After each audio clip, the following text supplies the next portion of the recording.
quick reminder, everybody should be signed up and excited about Red Day on Thursday. We've got all of it kind of coming together, so we should have everybody, all our captains are in charge. Beth, is there anything that you want to talk about? Is there anything we need to know? It's gonna be so fun. So if you're not dialed into a team or to a spot, number one, you can show up and we will plug you in. Okay. If you need a home, Yep, the captains are all gonna get there like at 12:45 or so and go on tour, and so they'll know where they need to be. Other people probably should get there 2:15 or so, hook up with whoever it is that you're supporting in the process. There's going to be, Zumba. there is going to be Zumba. I'm leading it. But I think anybody that hasn't signed up, there's gonna be little kids over there. These are kids that basically hang out at this place until they get kicked out at night. It's the only place they a lot of times get their main meal of the day. And we hope that all the kids will just bounce right in and participate, but there might be opportunity, you know, for the little kids that are hanging back and stuff, to kind of encourage them and just be with them and Draw them in. yeah, yeah. It should be a lot of fun, Yeah. and a lot of stuff given away and kids going home and stuff, so. Yeah, and not like manual labor. Like hang out with some kids for several hours on a Thursday, and it's just it's fantastic. So, we did have these put on everybody's chairs today just because it's not too late to donate, and it's not that we're asking our people to give $1,000 each, 500 would be fine, no. But it's a great opportunity to connect with your database and get people to encourage, and it says on here that you can donate through the Park Foundation and designate it to the Fairview Rec Center.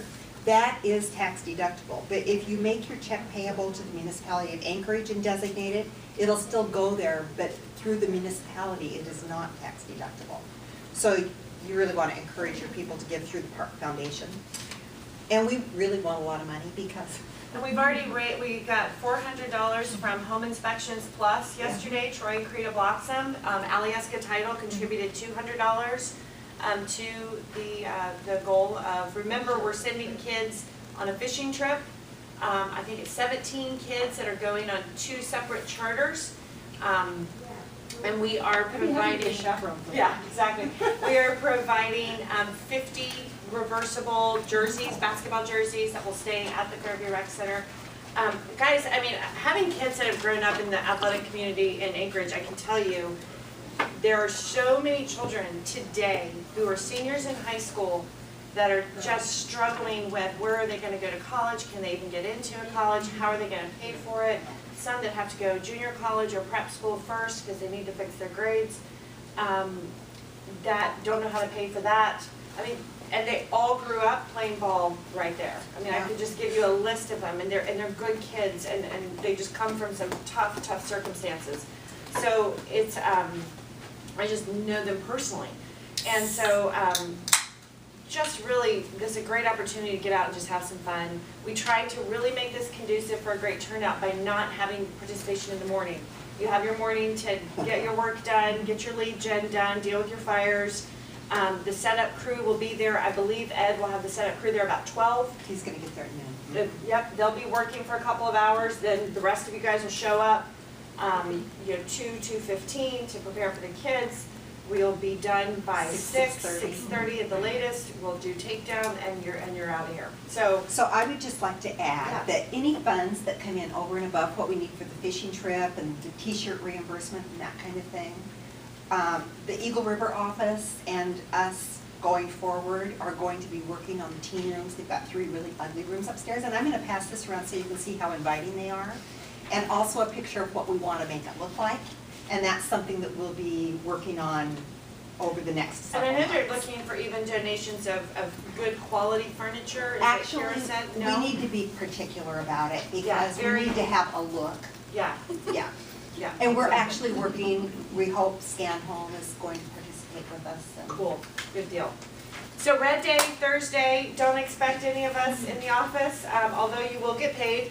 Marcy will be writing checks and I'll be approving from my phone, so don't worry about that, you'll still get your checks. Yes, ma'am. Stop. I was just gonna say, you know, it's great database touch. We got a lot of feedback when we put it out there from folks. And the other thing is talk to your vendors, because what we've heard is, you know, it's some of the bigger events that we do, I think sometimes are a little bit overwhelming for our vendors. They're like, oh my God, you're building a house, how much money do you want? Right. This is such a small amount of money in the grand scheme of things. They're very willing to chip in $100 or $50 or go buy basketballs or whatever. Like, this is just of all the Red Days, this is by far the easiest one to fundraise for and to help. Absolutely. So. Absolutely. Okay, so other announcements. Help me think. Allison's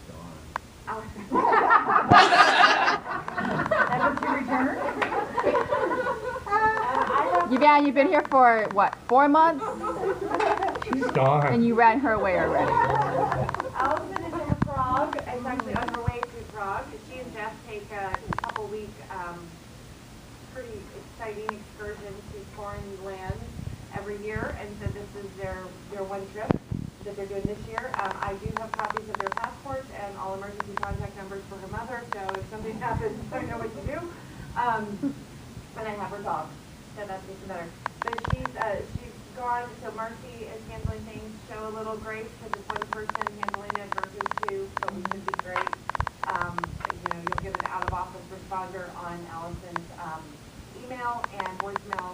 We would want to contact Marcy because of the confidential nature of Allison's job. We do not have anyone checking voicemails or emails because we want to make sure your privacy is there. So if you don't get a call back, make sure you call Marcy, okay? And then May 22nd is my surprise party. And so you can plan, we have 2 different little events that we'd love for you to be there. On the 22nd or at noon, I believe it's in here, from 12 to 2, we're just going to have, I heard, sushi and cupcakes. Is what I heard. Fish and sugar. I like both. Just not It sounds like that. It's not sushi cookies. Yeah, they're not attached. It sounds like one of the. Don't knock it till you try it, Lindley. It's a Canadian That's a thing. Canadian. The theme is finger food. Sounds like one of my children's like dinner requests, you know, cereal and chicken nuggets or whatever. So that will be from 12 to 2. Drop in, come hang out. We'll get to visit, and then if you can't make that, we're doing a happy hour at Suite 100 from 4 to 5:30. So if you're more into the adult beverage of choice, you may go that direction, or you can come to both. Linwood. It's just going to be a fun day. It's already on my calendar. It's amazing how we can time block for fun stuff. We're like great at time blocking when it comes to like what we want to do. So that's coming up. I feel like there's more that I'm forgetting. Memorial Day will be closed Saturday before Memorial Day and Monday. Monday. Yep. Memorial Day. When is Kristen's class? May 27th is the expansion class, so that is coming as well. And That's a 1 day. Yeah, 4 hours, exact half a day. Yeah. Anything else? Okay, I wanted to share a little idea with you guys, just to kind of get your creative juices flowing. I thought it was so daggone cute that I asked him if I could have permission to share. So Dave Brown and I work together on Fridays, and a lot of you guys know, because I've talked about before, he does this business to business. I mean, it's literally like pound in the pavement, door to door. And I'll give Dave some credit here. Religiously, Dave hits 100 contacts a week, every week. Sometimes it's Saturday night at 10 o'clock, I get the text and it says I got 101, but he gets them.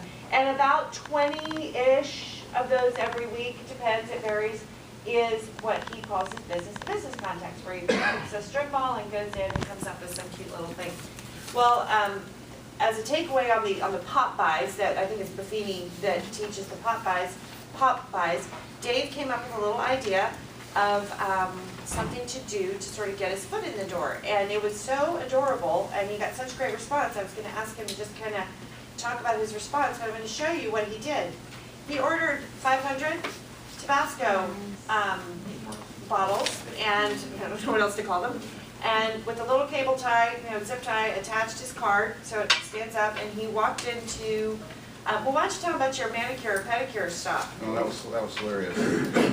Usually when I do those, I maybe talk to the receptionist, maybe, if they'll give me the time of day. They're not, usually they don't speak English, so it's pretty tough, But they're next on my other side. They speak English, they just choose not to speak English to you. That's true. They were so delighted that I went up and down all the little foot bath things and handed out bottles of Tabasco with my card. And the idea is the market is hot. I do have another card coming out that says the market is hot with my, free CMA. That's in process, but I just didn't want to wait because it still works with the business card. And how many, this is what's funny, you and I meet at 4 o'clock on Friday. I hit the street at 3:15, and by a quarter till I had done 20 contacts. So he was like, I actually took one back from someone to show me because he gave them all away. I was like, okay, can I have it back? I want to show you. I just thought this was a great idea, and I thought it might kind of spur your, and what were they, 52 cents a bottle? 42 cents including shipping, I think. Yeah, 42 cents including It's so shipping. fun to bring something to somebody else besides going in and asking for referrals, I do that, and I've done it for months and years, but this puts it at a whole different level. It's just totally fun to have something to give away. Yeah. And the people are a lot more, I think, willing to. Well, they were all laughing, and and they're all sitting there on his. I mean, talk about free advertising. They're all sitting there on a stand. The best. I go into a barber shop, and this was just not very far from here, over at the strip mall. And I've never met Jed Weingarten, but he was in one of the chairs getting his haircut. So I'm giving the spiel to his haircut. She says, "This is so awesome." She's, "Jed, why have you never given me anything like that?" I bet Jed got a kick out of that. He did, actually. So, I've talked to him, but I've never, I've well, now you even know. done a deal, but I've never met him face to face. So there you go. He went to my daughter's job too. Well, let's. And my daughter's like, oh, it was so nice. And I told him my mom works in real estate too. Has she ever given you any Tabasco? And I'll tell you, from the outside looking in, what was really neat was Dave, he buzzes through his 21 or however many people he contacted that minute and came to meet me, and I'm telling you, he was like bouncing. He was like, man, this was awesome. You get energy when you're lead generating in a really productive fashion. And you could just, you could see, he's like, you're not going to believe this. I got to tell you about how this is so much fun. And oh my goodness, he goes, I had the zip ties in my garage. I just, threw it together, and wow, it was so cool. So just a little idea for you One quick guys. comment. Activities to do Popeyes to Yep. clients. Yes. One more quick. I got a call yesterday. I'm, in my office and stuff. And hi, this is Devin from I remember now some cricket company. So you stopped by my office or my company, I think probably 15 months ago, and I'm finally ready to sell my house.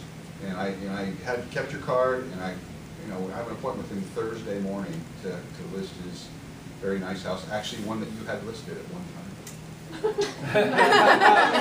Let's discuss that. And then I want to know, what house was it? Oh, let's see, what was the name of the street?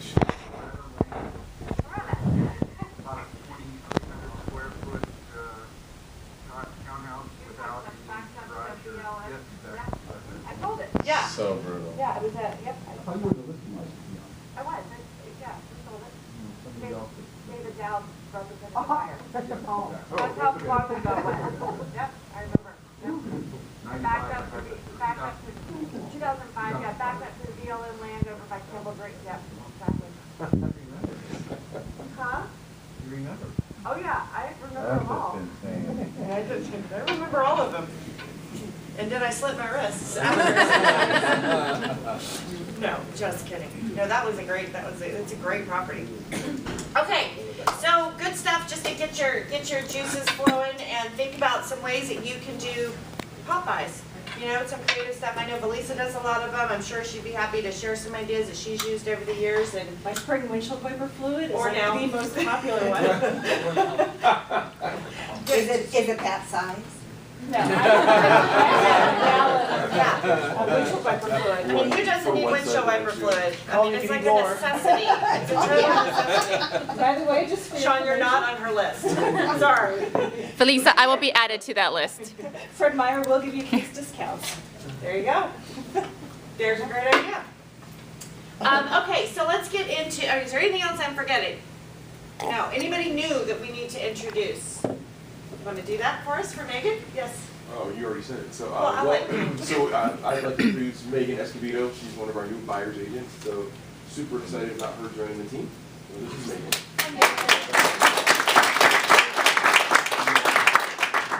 And then before I get launch into this, Christy, anything you want to share? It's been Any an easy news? week, no changes really. What?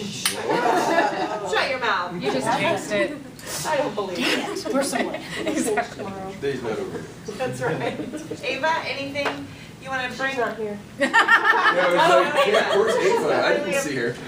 I put snacks over She's in there my that are left over from the Red Day packets. Please eat them. I knew I saw you and I was looking. I was like, see, Christy, I thought I saw Lindsay. Where is she? You were hiding behind Eric's head. Sorry. You can blame Eric for that. Okay, so there's food over here. Actually, that would be great lunch packing stuff. Coffee too. Wow, you guys are great. Okay, So Ava's not here, by the way. Ava's. Did I just say Ava? Yeah. You really did. I said it like 3 times, didn't I? Hi. Wow. And the Pride Salt definitely entire must have audience killed said, some "Where's Pride Salt Ava?" last night. Malin. They're just a package deal. That's the thing. Where there's one, there's one. Where's That's one? transparency. One's bound I'm to so show up. sorry. I just really screwed up. Let's see. You guys are on track to blow last year's goal Yeah. again. So, but your goal's higher this year, by the way. Just saying. Which part? That's okay. I like that. Let's see. Nothing's changed there either. The new website has launched officially, so it's now really easy peasy to enroll warranties on your phone, on your iPad. Oh, fantastic. So beforehand, when you go to our website, it was just really cumbersome on mobile devices. Now it's mobile. It's designed for mobile use. So That's great. please try that out. Give us feedback because they're still tweaking it. It's still technically a beta version, so it's they're looking for any kind of feedback, any kind of trouble that you guys run into as far as using it. So let us know if anybody has any issues with it. But it is up and running. And it's not, I have to say, it's not the typical www.onlinehsa.com. It's own.onlinehsa.com. And it'll on your computer it redirects you, but on your phone you have to do it like that. Gotcha. So it's own.onlinehsa. Thank you, Ava. There's your name like 5 times in a row. Can't just. Right?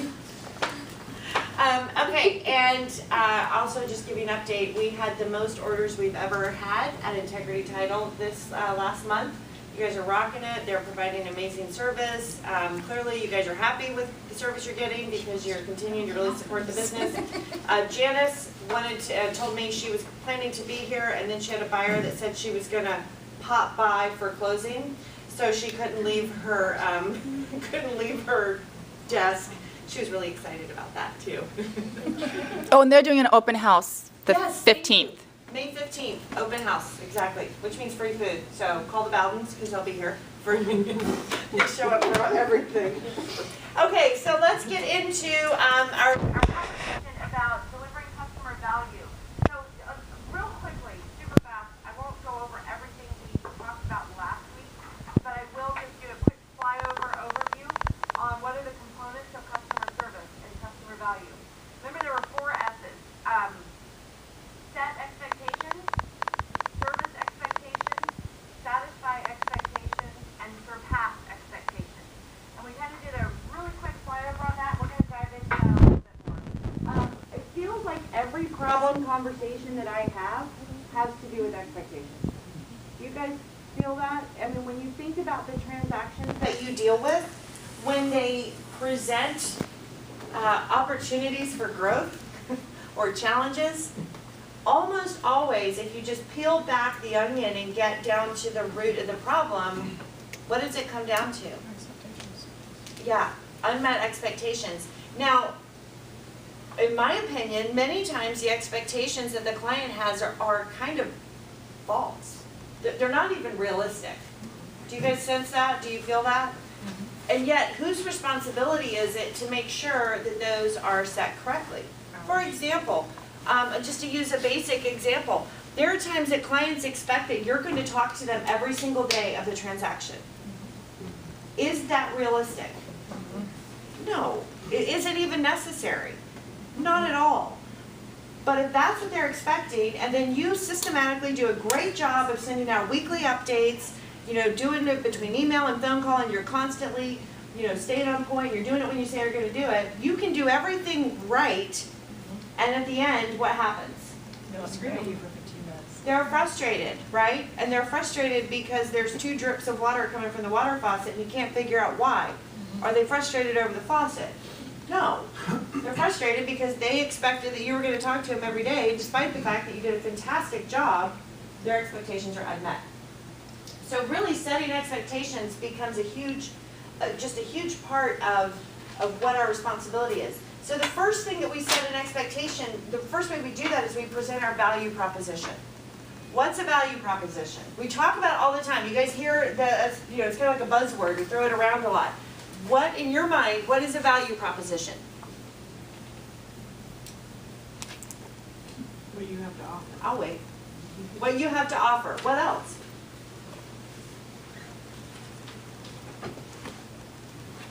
What sets you apart? Yeah. What's your value? What makes you different? Why should they choose you? I mean, just in this room alone, and today's a lower turnout, we've got what, 30 people in here? Why would one choose Sean over Crystal? Or, you know, what makes them choose you? You all do the same thing. Buy and sell homes. Or help people buy and sell homes. Hopefully you're not buying all the homes that you sell. So, you're all broke. It's what you do that sets you apart. So here's just 4 quick things about a value proposition. Number 1, it needs to be a simple and precise description of the benefits your customer will get from working with you. Simple and precise. Have you ever caught yourself leaning towards being verbose? You see them glaze over? If I knew what that meant, I would be able to answer that. Wordy. You know, you begin to talk and talk and talk, and it's really fun to hear the sound of our own voice, and you can tell that they've lost you. Simple and precise is important, okay? Especially if you're dealing with a high D personality. They don't want to hear all the fluff. And what are the benefits that your customer will get? What is it that they're going to receive from you? So if you couch, for example, to go back to my initial analogy, if you couch the framework of how I'm going to communicate with you up front, and you just say, listen, Felice, I'm super excited. We're going to be working together. Now, as a seller, here's what you can expect. Every Thursday, I send out all the information you need to know about an update on your home. Obviously, if something comes up that's urgent and needs attention, I'll call you immediately. But you will hear from me every Thursday with regards to what's going on, you know, with your sale and any updates that have happened. It's a very easy way of setting that expectation. The second thing a value proposition should do is clearly convey all the things you do to earn the fee you charge. You know, I mean, I really want to go back to this on 2 different levels. Number 1, we can Need a lot of money to sell a house, sell houses. We really do. When you think about, well, I don't even know, I haven't looked recently, I don't think I know offhand, what the average annual income is for like your average American. The last I checked, it was like $28,000 a year or something. There was a poll not too long ago, and about 82% or higher of people thought that realtors were overpaid. That's probably, it's not so much what we get paid, but the perception on people's minds that we are getting paid too much money for the amount of work that we do, and that's our bad. We have to tell the story. We have to. Absolutely, absolutely. So we really want to clearly convey that this is what you get when you choose to hire me. Now, I think sometimes there's a piece that's lost because the buyer the buyer never really writes a check to you, right? And even though the seller pays the commission, they still don't write that check. Have you ever had to write a check to the IRS? Anybody in this room? You know that feeling when you physically write the check? Like there's a commitment level to that. Like even when you buy a house, I'll never forget this little first time home buyer I was working with. It was so ironic. I was sitting in the conference room with her, just sweet as she could be, 24 years old, you know, buying her first condo, and she said, I had just paid my taxes, and I think that bill that year was like $37,000 or something crazy, and I just written that check the night before. We're sitting there and she is writing an earnest money check for $1,000 and her hand is shaking, literally shaking. And I said, are you okay? And she goes, I've never written a check this big in my life. And I was like, oh sweet Lord, if you had seen the one I wrote last night, you might be on the floor. Yeah. Perception, right? We deal with a lot of big numbers. Understand that this is a big deal to people, but they don't actually write the check and yet they know they're paying you. So you really have to tell your story of what you do. Where I think we drop the ball, I mean, I think we all do it, the things that we do almost unconsciously in a transaction, we don't sell that. So there's a lot of things you guys do when you're fighting for your client and you're working hard for your client and you're going above and beyond and the extra mile. We just do it, but we don't ever tell them that we do it. And frame it in a way that says, this is the value I bring. For example, I was talking with a gal last night who is getting ready to list her house. And I was talking to her about property tour and what that is, because she was saying she's listing it with a realtor here and she was considering putting it on a tour. And I was explaining the value of why that was important for her. And I realized that all she had heard was, maybe I'll put it on tour. But when we talked about why that would draw in buyers specific to the needs that she had and all the different challenges, all of a sudden it was a value. Does that make sense? The fact that you guys have relationships with other realtors, I bet you money, knowing almost everybody in this room, that most of you have a connection of, you know, you've got your little posse. Everybody has a list of 25, okay? If you've been in this business longer than about 2 years, you have a list of 25. And that list of 25 are the 25 agents you really like to work with. Everybody else is on the outside. And everybody's list is different. But that list of 25, and obviously it's a random number, those are the people you call when you say, man, I need a property for this buyer. Let me call my buddy so-and-so because they might have something. Or I'm getting ready to list this property. It's going to fly. It's going to be a great deal. I'm going to call the 5 people I know that I love to do deals with and just say, do you have a buyer? I'd rather work with you than open it up to who knows what. That's a value that you bring to your clients, that networking. But you have to tell that story. So one of the things that I challenge people to do, and I think Jen, I think you and I might have even done this at one point years ago in coaching, was literally write down every single thing you do on a deal. Every phone call you make, it's a pain in the rear. Okay, this is not fun. You don't do it for every deal, maybe on a buy side and a sell side. Literally write down everything that you do, every phone call to the lender, every check-in with the title company, every email. It doesn't have to be pretty, just that you can read it. And then go back and use that to build your value proposition. Because I guarantee you there are things in there that you do that no one knows that you do, that are a true value to your client. And at the end, when it's over, tell them the hurdles you fought through. Has anybody ever had to make that decision of, do I tell them or do I not? You know, when a challenge comes up and you go through this, and it's a tough call, right? And there's not necessarily right or wrong. It's 4:55 on a Friday, and you just found out that there's a setback problem, and you're set to record, sign next Thursday. Do you call them and tell them? Or do you make that call of, let me see if I can work it out first, right? Because if you call them and tell them, what happens? They don't sleep for the weekend. They potentially throw up multiple times as well, right? They have a horrible weekend because they're in total anxiety mode. Is there anything that can be done over the weekend on that? Absolutely nothing. So what do we typically choose to do? We carry it ourselves. Now, we worry about it, we stress about it, and we figure out what we're gonna do. Then we jump on it Monday morning. Many times, not always, but many times, we solve the problem that they never even knew existed. Tell that story after the fact. Yeah, once they close and sign and record, you know, that's when you say, man, I tell you what, I just want you to know, I had to make a call here on whether to freak you out or not, but I decided not to, and this is what happened, and we solved it, and this is how we solved it, so you didn't have to worry about it.